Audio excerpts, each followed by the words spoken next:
कहिनूर गांव के 400 अछूत मुस्लिम धर्म स्वीकार कर रहे हैं। उन्हें रोकिए। मैं एक जरूरी घोषणा करने जा रहा हूं योला परिषद में।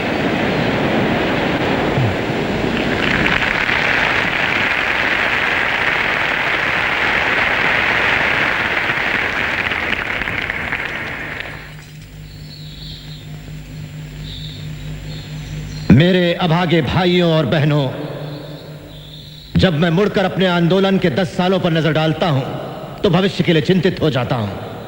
बहुत हो चुका, अब हम चुपचाप नहीं बैठेंगे। समय आ गया है जब हम इन दमन और तिरस्कार की जंजीरों को तोड़ दें। जात पात के इस दलदल से बाहर निकल आइए जिसने हमें बद से बदतर जिंदगी दी। इन सामाजिक बेड़ियों को तोड़कर बाहर निकल आइए और चुन लीजिए ऐसे धर्म को जो हमें बेहतर अवसर और समानता का अधिकार दे। दुर्भाग्य से मैं एक हिंदू अछूत के रूप में पैदा हुआ।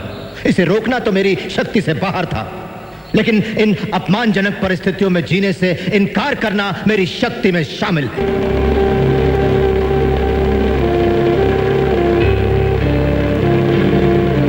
हालांकि मैं हिंदू पैदा हुआ हूं, लेकिन मैं भरोसा दिलाता हूं आपको कि एक हिंदू के रूप में हरगिज नहीं मरूंगा। डॉक्टर भीमराव अंबेडकर की, डॉक्टर भीमराव अंबेडकर की, डॉक्टर भीमराव अंबेडकर की, डॉक्टर भीमराव अंबेडकर की।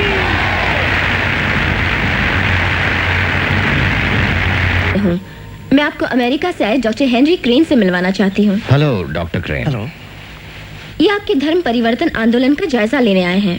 और मिस्टर गांधी से वर्धा में पहले मिल चुके हैं। हाँ डॉक्टर अंबेडकर, इस मामले में मैं बहुत से लोगों से मिला हूँ और मुझे पूरा यकीन है कि सिर्फ ईसाई धर्म के पास ही आपके सारे सवालों का जवाब है।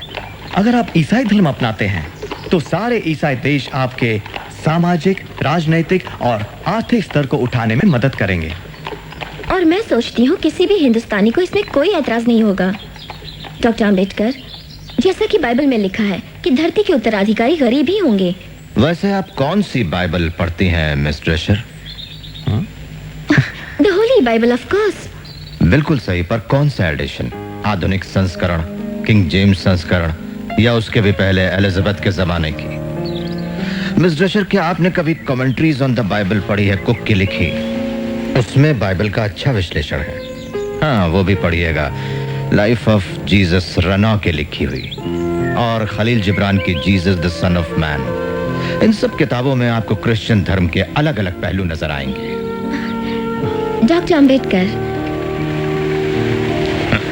हम आपको पूना के मेथोडिस्ट चर्च के मिशन में और वार्षिक समारोह में शामिल होने का हार्दिक आमंत्रण देते हैं। कोशिश करूंगा।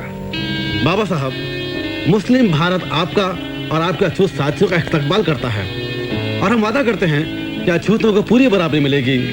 सियासी, मुआशरती, इक्तिसादी और मजहबी हक भी मिलेंगे। जैसा आप जानते हैं बाबा साहब, हमारा धर्म एक ही भगवान में विश्वास करता है, एक कमकार, और सारे अनुयायियों को एक ही नजर से देखता है। पिछड़ी जाति के धर्म परिवर्तन के मामले में ये आपकी सारी जरूरतों को पूरा करेगा। महाबोधि सोसाइटी से ये टेलीग्राम आया है।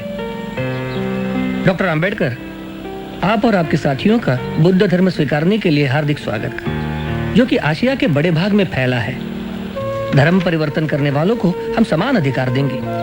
हम लोगों में किसी भी प्रकार का जाति भेद नहीं है। हमारे कार्यकर्ता आपसे मिलेंगे, हमें सूचना भिजवाइए। लगता है कांग्रेस और सरदार आपको इस चुनाव में बर्बाद करने पर तुले हैं। आपने सरदार पटेल का वक्तव्य नहीं पढ़ा? हाँ, हम धर्म बदलेंगे तो सांप्रदायिक समझौते में कोई आरक्षण नहीं मिलेगा। देखिए डॉक्टर, मैं यहाँ आपके एक मित्र के नाते नहीं आया।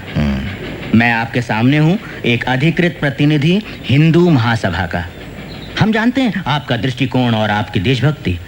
हम जानते हैं आप कभी भी मुस्लिम या क्रिश्चियन धर्म नहीं अपनाएंगे। नहीं, पर आप ये किस आधार पर कह रहे हैं? मेरी देशभक्ति को आपके प्रमाण पत्र की जरूरत नहीं, और मैं इस देश के इतिहास और संस्कृति को आपसे बेहतर जानता हूं। हाँ, मेरा मानना है कि हमारे इन दो धर्मों को अपनाने से राजनीतिक और सांस्कृतिक समीकरणों में बुनियादी फेरबदल आ जाएगी डॉक्टर मंजे। लेकिन इससे हमें क्या मतलब, हमें क्या फर्क पड़ता है इससे? डॉक्टर, हम अपना पूरा जोर लगा देंगे आपको आरक्षण दिलाने के लिए, भले ही आप सिख धर्म क्यों ना अपना लें। हिंदू महासभा इसके लिए पूरी तरह वचनबद्ध होगी। तुम बहुत चालाक हो बूढ़े ब्राह्मण, घुस बैठिए।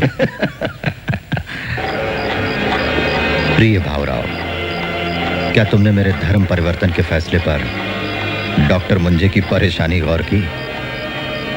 कुछ लोगों ने मुझसे पूछा है कि धर्म परिवर्तन से हमें क्या फायदा होगा।